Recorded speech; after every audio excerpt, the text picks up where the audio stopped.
Lee and Blake Lovell of Southeastern 14 here to do SEC Hoops Power Rankings. These are through games of Saturday, February the 4th. Blake, we always start from the bottom. South Carolina has been our number 14 team all year. The Gamecocks remain there. We got Ole Miss at 13 this week and LSU at 12.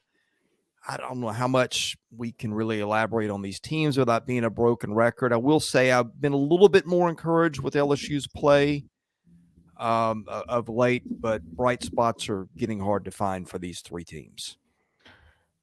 Yeah, all I got, what we said in another video, LSU schedule eases up after this week. They get 4 straight, Georgia, South Carolina, Vanderbilt, Ole Miss, that I think are all winnable. Not to say they'll win them all, but schedule eases up after Mississippi State and A&M. So if you're trying to circle a team that can make a little bit of movement here in relation to where they are now, maybe not movement in terms of jumping up the standings considerably, I would circle LSU as well, because I think that this 10-game losing streak has to end at some point. It may not end this week, but next week and the following week, I think there's a good chance that they pick up a couple wins somewhere. All right, number 11, unanimously Georgia, which is not playing well. Georgia's lost 5 of its last 6 games. It's only win in that span. An overtime win over South Carolina 2 Saturdays ago in Athens. Schedule eases up a little bit for Georgia, Ole Miss, LSU in 2 of its next 3 games, with Kentucky at home too. I guess Georgia maybe with the shot in that one in Athens, but just have not really liked the way the Bulldogs have played of late. No, they're not playing well at all. And so they're not a good road team, and you have to play games on the road. So, again, that's not unlike a lot of teams in this league that just struggled on the road. But Georgia really struggles recently. Lost to Tennessee by 29. But it's also in relation to the competition too. They played Tennessee, Auburn, A&M their last 3 road games. Kentucky before that, Florida before that. So all of their road games outside of Ole Miss have been pretty challenging. So, but the friendly confines, they get 3 straight home games. So, like you said, that's opportunity there, and perhaps they pick up a couple wins here, get on the right track. And always said, if Georgia can even just get close to 500 in league play, put Mike White in the Coach of the Year running based on where they were last year, because, man, they're still way further along than people probably expected, but they've hit a rough stretch here recently. Yeah. Okay. Next up, Vanderbilt at 10. This is the last of the Met here of SEC hoops. Vanderbilt loses 1 by 57 and wins 1 by 3. Those games, of course, against Alabama and Ole Miss, 1 on the road, 1 at home. It's never dull with Jerry Stackhouse. Liam Robbins is healthy again, playing well. I don't know what else to say. Me either. So on to number 9. So let's go. Let's go to number 9. I really don't know what else to say. I just think it's a team that, again, at best is probably getting 7 or 8 SEC wins, and maybe that's progress. Maybe it's not. I just don't really. Yeah, like it's. I don't know. Yeah, there's not a lot to get excited about right now. So. Yeah, here's where it starts to get interesting. This is where I think we feel there's a pretty significant drop off between the 5 we just talked about and then the next 10 or 9 ahead, and the computers see it that way too. Mississippi State at 9. We have talked ad nauseum about State's schedule and how tough it was. The first half, it's starting to ease up, and State got a much-needed win to get to 15-8 with a double-digit defeat of Missouri in Starkville on Saturday. Yeah, I think which is 3 in a row now. I think they're better than 9th place, but the problem is you just don't. You still have to take into account the fact that they were 1-7 in league play, and I know the schedule was tough, but like that still accounts for something. Like you can't just ignore it. So, I do think I think they're probably better than the 9th place team, but again, this is in relation to the whole season, and so they're just playing a lot better right now. And as we say, being in Starkville can certainly help, and it's helped recently. They get a bit of a break against TCU just based on the injury to Miles, but go win a road at South Carolina. Win a game you have to win at South Carolina. Beat a good Missouri team at home. Now you get LSU, who struggles to score at times. Feels like a good matchup. So, yeah, Mississippi State still fighting to get where they need to be from a record standpoint, but they're certainly playing a lot better these past. You remember, I know we're just going to talk about the last 3 games, but lost by 2 at home to Florida, lost by 3 on the road at Alabama. They've been playing well for a little while now. It's just the schedule has beat them up a little bit. Now they're starting to be able to kind of slow down a little bit in terms of not having to play that bit of a grind. So I think we'll see at the end of the season. Mississippi State won't be here in this spot for long. So, All right, number 8, and I'm a little surprised this team landed here. Arkansas, which is a bubble NCAA tournament team. We still don't know about Nick Smith. That would make a huge difference, obviously, if he's back. But the Razorbacks just kind of hanging on and certainly just hung on enough to get a win in Columbia on Saturday, that being Columbia, South Carolina. yeah, I mean, here's another team. They won 4 straight SEC games, right? But, it's like, But I think against who? if they beat A&M, but if they Well, blow they out did South beat A&M. Carolina, if they blow out South Carolina, I think they're not here in the spot. But the fact is, they barely hung on, and we're not going to penalize them necessarily for that. But as I always say, it's not necessarily about where you put a team; it's the teams that are ahead of them too. And I think right now you can justify putting the teams ahead of them that are ahead of them, and and that's not because remember, right? I mean, for Arkansas, it's like they're still 16-7. They're back to 5-5 in the league. I said something this morning, like I think Arkansas is going to make the tournament, but they have probably the toughest remaining schedule. Who did I say that about earlier? Maybe I said about Arkansas, but um, their remaining schedule is just brutal. And so, I mean, Kentucky that's twice, Mississippi State once. That's at home. At A&M, Florida. I mean, there's only one. No disrespect to Georgia, one gimme game in here. That's at home on February the 21st. right. So, I mean, I say gimme. Is anything a gimme with this team? no, because they don't have the upside offensively, I think. Right. And I think that's the issue is they're going to run into, especially in some of these road games, is I just feel like they're going to struggle to score. But the good news is defensively, they're still good. And that keeps them in games. That's kept them in some of these games and they've had a shot. I mean, really, take their 2 most recent losses. They lost that crazy game at Missouri. They lost the game at Baylor where they had a shot there. Um, but I just think it's again putting Arkansas here is it kind of is what it is right now because I don't really know how you justify strongly, them being ahead of some of the other teams right now. And I think that's why they're kind of in the spot. And because, like we said, without the pieces that we've talked about for a while now, I don't think they have that same upside.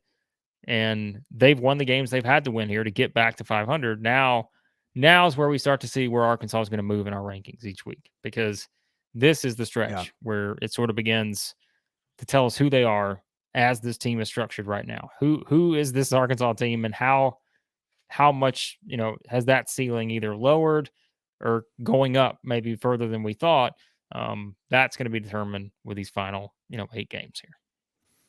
All right. I'm going to throw 2 questions out at you, and I'm going to give you a minute to think on both these.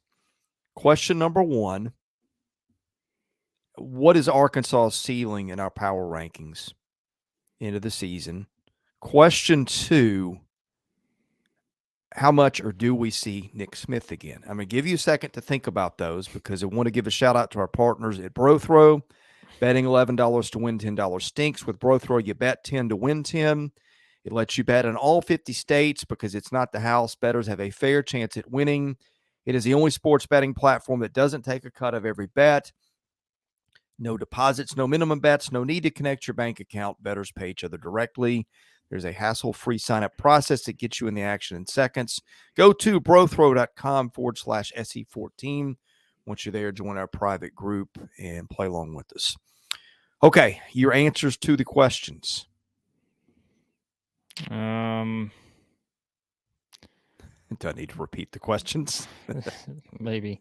I was too busy on Brothrow putting in some bets here. I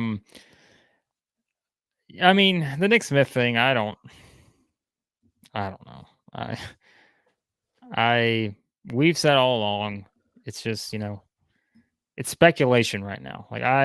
There's going to be somebody that's going to say they've got hard, you know, evidence and data that he's doing Wait, this or and that. I'm not taking a shot at Arkansas fans, but we've been getting the Nick Smith is coming back soon thing on our comments for weeks, and it hasn't happened yet. So, Well,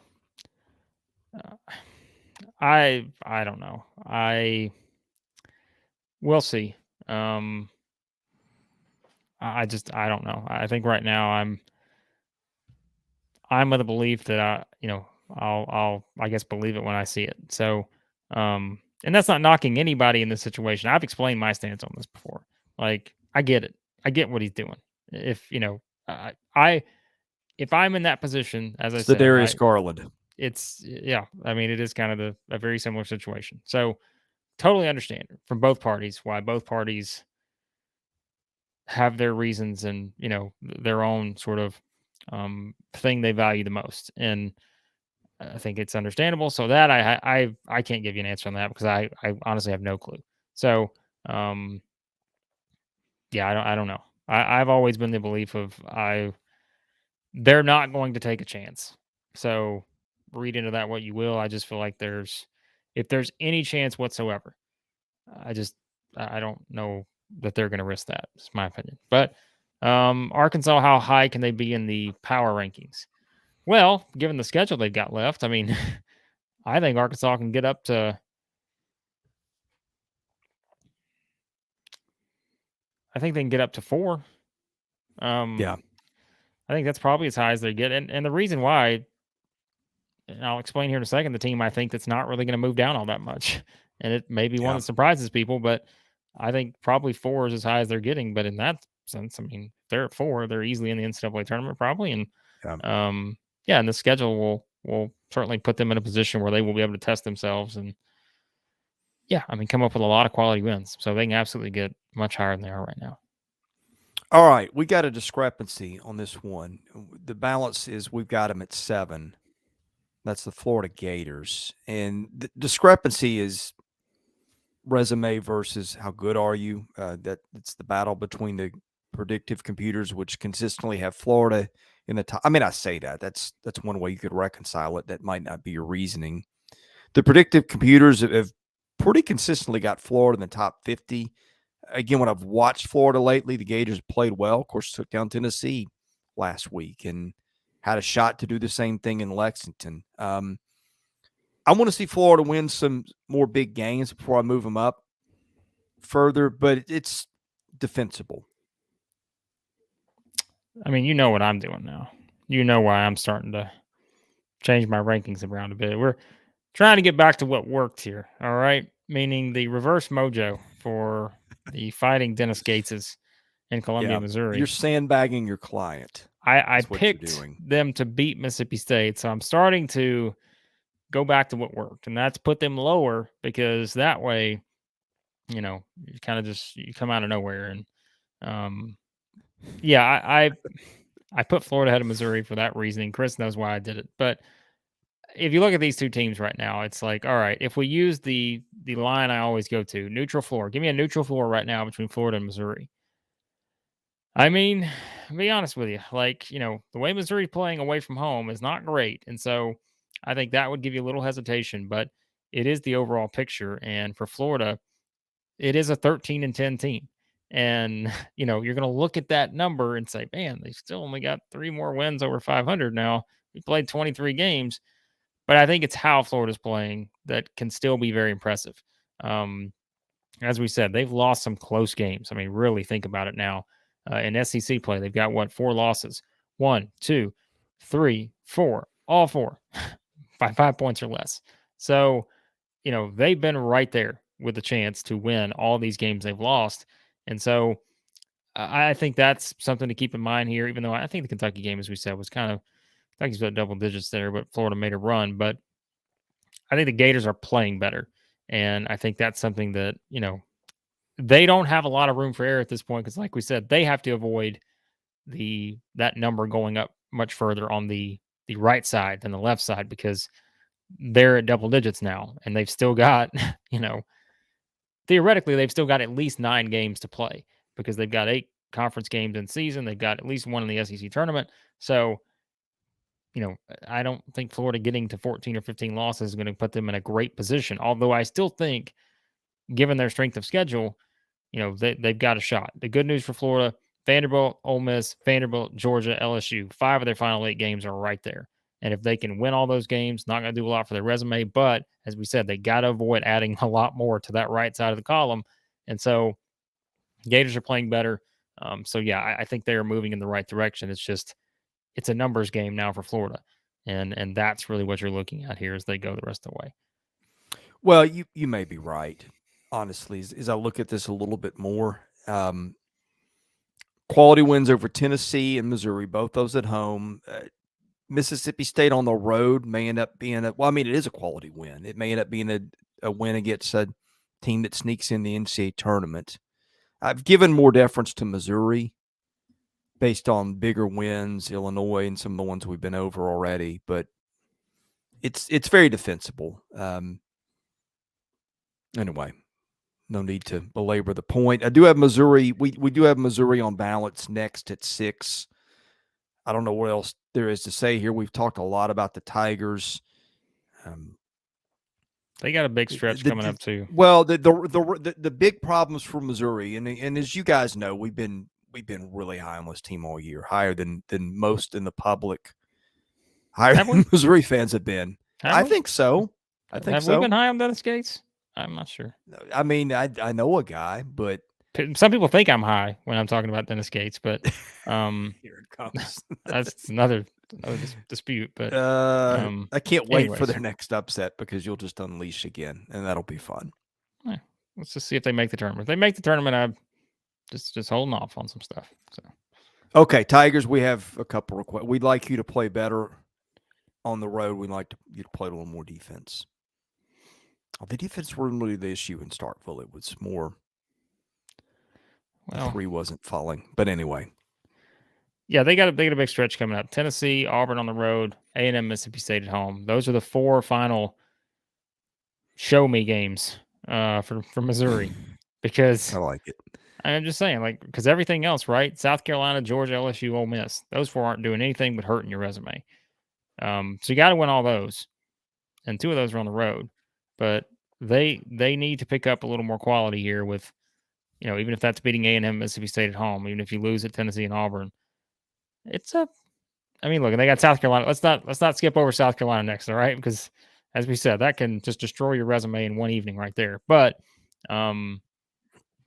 this is a big stretch coming up for Missouri because they are by no means a lock to make the tournament right now. And so this is a big show me stretch for the Tigers. For lack of a better idea, Kentucky at 5. Although I say that, Kentucky has, I guess I shouldn't say quietly. I don't think anything happens quietly in Kentucky basketball. But 6 of the last 7, some good wins over there. Florida, Tennessee, of course, the one against Tennessee on the road. A&M, only loss on that stretch to Kansas. Yeah, the Cats are starting to pick up some wins of consequence and a little bit of momentum. I lost an SEC game in a month. I mean, what else can you do? I think that's still my thing. Is they've not lost an SEC game since the South Carolina loss, and they've lost everybody. 2 within the last month. If we want to be technical. Oh, all right, that's it. That's it. Get me Dennis Gates over here as my co-host. Just come on. Let me make a call real quick. Don't let my Fesky facts get in the way of your opinions here. Anyways, back to the show here. It's been a while. They haven't lost an SEC game since South Carolina. We'll give them that. It has been a different team that we've seen on the most part for the Wildcats since that awful thing they did involving the Gamecocks. 6 straight SEC wins. You're going to be okay in my book in terms of putting you in the top 5 in the league if you've won 6 straight. So, so I think Kentucky's in a good spot. Sets up for a really fun matchup against Arkansas on Tuesday. Auburn at 4.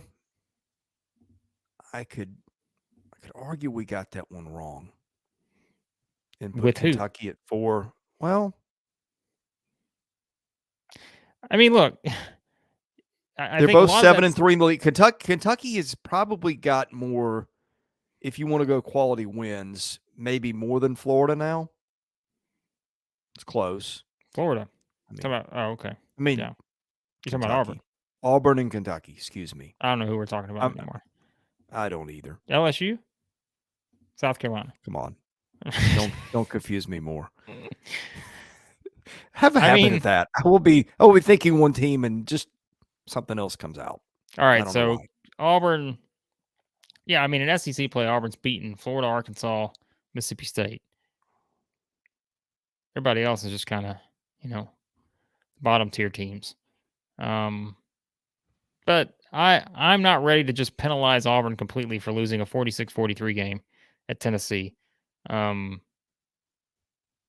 I did have Auburn's not Auburn. a bad team. It just hasn't done a lot of things that just really excite you in terms of who it is beaten. Yeah. Well, I mean, yeah. I think if you take the South Carolina loss away from Kentucky right now, like Kentucky's probably sitting there at 3 easily, and it's just like I still see that loss, and it just boggles the mind. But I could, if you want to make an argument, Kentucky should be ahead of Auburn. I can take that argument because I could see how you could point that direction. But I kept Auburn ahead for now. But yeah, we'll see. We'll see what happens. Auburn's got a tough stretch. Yes, I mean, very, very tough stretch. they got to go to Well, A&M, Bama, Missouri. Yeah, so that's the thing. Auburn has the chance to answer the objection coming up. yeah, they do. Which is that it needs to beat teams of consequence. So Texas A&M at 3, we didn't have much of a problem with that. The Aggies playing very well. The Aggies continue to be penalized in brackets by the out-of-conference schedule in which A&M literally did nothing of consequence, unless you want to count 2 bad losses. But we don't think that's the team A&M is. We watch them play. We remember the preseason forecast, and it just feels like we're seeing that team. Now it's just a matter of, can A&M make up enough ground in the last few weeks? And if you want to get in the NCAA tournament, that Arkansas, well, hey, for the next 5, or really almost all the rest of the schedule. I mean, all their don't biggest lose to games coming LSU on home. the road. Don't lose to Ole Miss on the road, and pick up wins. Auburn, Arkansas, Missouri. Pick up 3 or 4 of those, they'll be fine. I would think. After last year, I don't know that I can say that with confidence, but the league regular season record would be considerably better at that point than it was a year ago, and that's really what sort of dragged A&M down, because once you got to the SEC tournament, the committee just wasn't paying attention. 4 toughest games left coming home. No one else can say that. So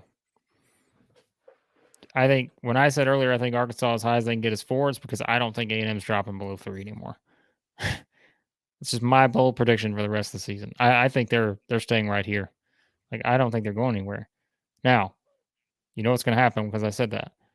They're going to lose to Auburn on Tuesday. They're going to lose at LSU on Saturday. We're going to have to rethink everything. But I truly believe their 4 toughest games left are at home. And still got to go to Missouri. Still got to go to Mississippi State. I think they're going to have a tough time winning both places. But I think A&M will wind up getting there. I said that a couple weeks ago, and they're 8-2 in the league right now. It's how they're playing. Yeah, I have a lot of confidence in this team right now. So there you go. Okay, we had a debate at 1 last week. We will not have one this week. Tennessee 2, Alabama 1. You jinxed the Vols. It's on you. I apologize, Alabama fans. Alabama has recovered nicely from that, whatever that was at Oklahoma, giving Vanderbilt the beatdown of the year in Tuscaloosa, and then winning at LSU. Tennessee lost at Florida and almost got taken to overtime in its building with Auburn. No shame in that, but it just is. And Alabama, clearly the number 1. I said in another video, I wanted to bring up a stat with Tennessee. Blake, you tell me, you don't probably follow Ken Palm as much as I do. Have you ever seen a team number 2 in Ken Palm that was 60 in adjusted offensive efficiency? Like that, on the one hand, that tells you how good Tennessee's defense has been, is that the offense lags that much and the balance is they're still number 2 overall. But that's crazy. Well, I'd say the Auburn game took that number down to the 60 point significantly. I'm curious where they were before the game. Yeah, I mean, their offensive issues are real at times against good defensive teams. And so, but they're still the team that, we've seen beat a Texas and, those kind of teams, I guess. But no, I mean, it's the questions are fully there now for Tennessee on the offensive end of the floor. I mean, there's no denying it at this point. So we were wondering if the Kentucky game was just, maybe it happens, but no, I mean, it's real. Look at their last 4 games from 3. 6 of 21, 6 of 19, 5 of 25, 2 of 21. So, yeah, hitting shots. And That is what worries me about them in the NCAA tournament. Yeah. I just feel like we are heading towards that script with them that has played out so many times. Yeah, it's valid at this point because, again, we just need to see more, right? After the 3 of 21 against Kentucky, what do they do? And I pointed this out on Twitter. In their 3 previous losses, after Colorado, after Arizona, after Kentucky, Tennessee shot an absurd number from 3. It was like an average of like 42% from 3 in the 3 games following their previous 3 losses this season. They lost against Florida, shot 20% there. How do they respond against Auburn?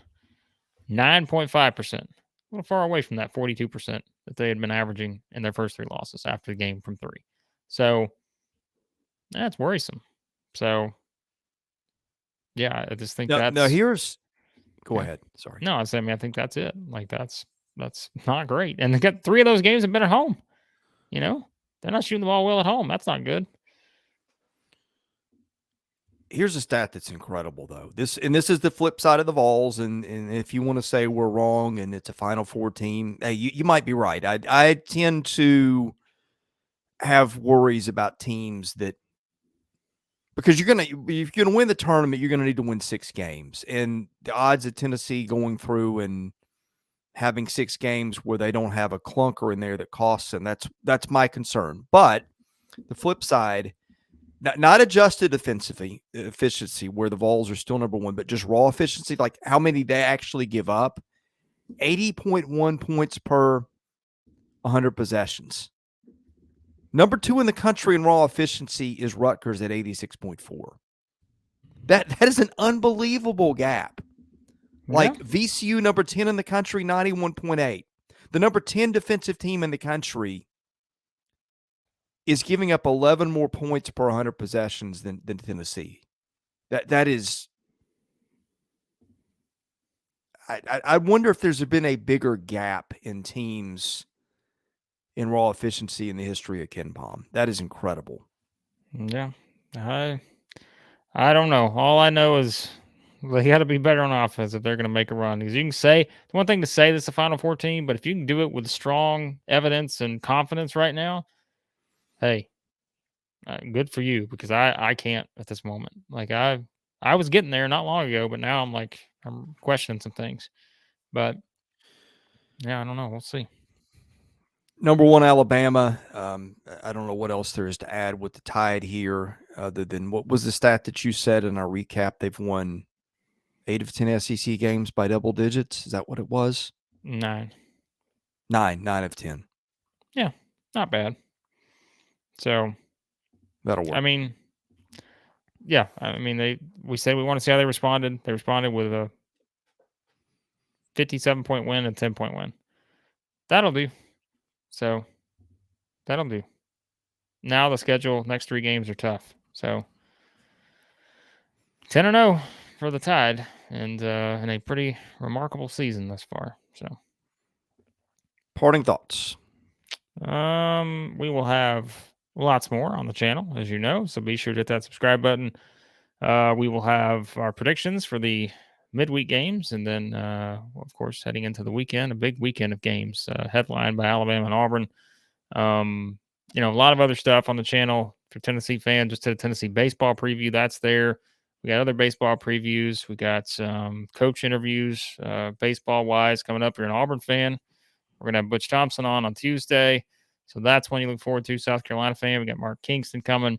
So a lot of good baseball stuff in the works, and of course, there's that thing called SEC football too. And we got a lot of stuff in the channel that's still out there if you want to watch. A lot more on the way. So I'm also working on a fun idea basketball wise. Chris doesn't even know about yet, but once I get that fully fleshed out, we're going to start that this week. And if you're a current or old school SEC basketball fan, it's going to be must see. Must see is what I'm calling it right now. Not must buzz, must see. So, although if you're on the must bus, you may be able to see it on there too. So, by subscribing to their YouTube channel. You don't include me in your planning of your fun. That doesn't seem right. I don't. I like to party and one man wolf pack. So I'm not the guy to party with. There you go. That's no shock. All right. Lots of stuff coming up. If you like our channel, we sure would appreciate it if you hit the subscribe button, hit the like button. Those both things help us out. He's Blake Lovell. I'm Chris Lee. Tons of stuff coming up. I hope you're here for it. Thanks for watching. We'll see you soon.